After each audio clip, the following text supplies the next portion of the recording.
घणा इंसान अहिड़ा आहिनि जिन में मुआशरती बदअख़लाक़ियूं बदकिरदारियूं आहिनि। थोरा इंसान अहिड़ा आहिनि जेके सुहिणनि अख़लाक़नि सुहिणी सीरत वारा हूंदा। तंहिंजे करे गंदु पंहिंजो पाण थींदो आहे। तहारत पाकीदगी जी ज़रूरत आहे। ईअं ई इंसान दुनिया में तव्हां असां रहूं था। अल्लाह से क़ुरान पाक में फरमायो इन्नहू लकुम अदुव्वुम मुबीन, शैतान तव्हांजो दुश्मन आहे। ॿी जगह ते रब साईं फरमायो ज़ुय्यिन लहुम शैतान आमालहुम, शैतान दुनिया जूं शयूं अव्हां खे सिंगारे ॾे थो। हज़रत इमाम ग़ज़ाली रहमतुल्लाह अलैह था फरमाइनि इंसान जी दिलि आहे आईने वांगुरु, जीअं हिकिड़ो आईनो हूंदो आहे। आईने जे साम्हूं जेका शइ रखबी आहे अंदरि उहा शइ ॾिसण में ईंदी।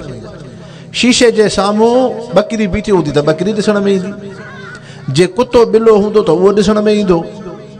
जे ज़मज़म जी बोतल रखबी त उहा ॾिसण में ईंदी। जे कंहिं गंदगी शराब जी बोतल रखबी त उहा ॾिसण में ईंदी। तंहिंजे करे इंसान जे दिलि जे आईने जे साम्हूं शैतान दुनिया जे ग़फ़लत जूं शयूं साम्हूं रखंदो आहे। कॾहिं औरत खे सिंगारे रखंदो, कॾहिं ज़िना खे सिंगारे रखंदो, कॾहिं राग मौसीक़ी खे सिंगारे रखंदो, कॾहिं होटलनि रौनकूं रांद ऐं इहे तमाशा रांदियूं उन्हनि खे सिंगारे रखंदो, कॾहिं रुपए पैसे जो हिर्स हवस सिंगारे रखंदो।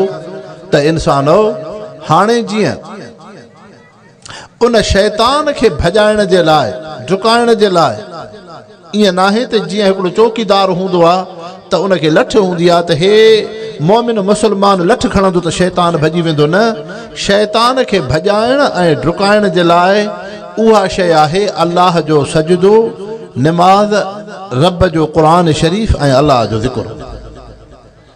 इहे उहे शयूं आहिनि जंहिंसां शैतान भॼी वेंदो।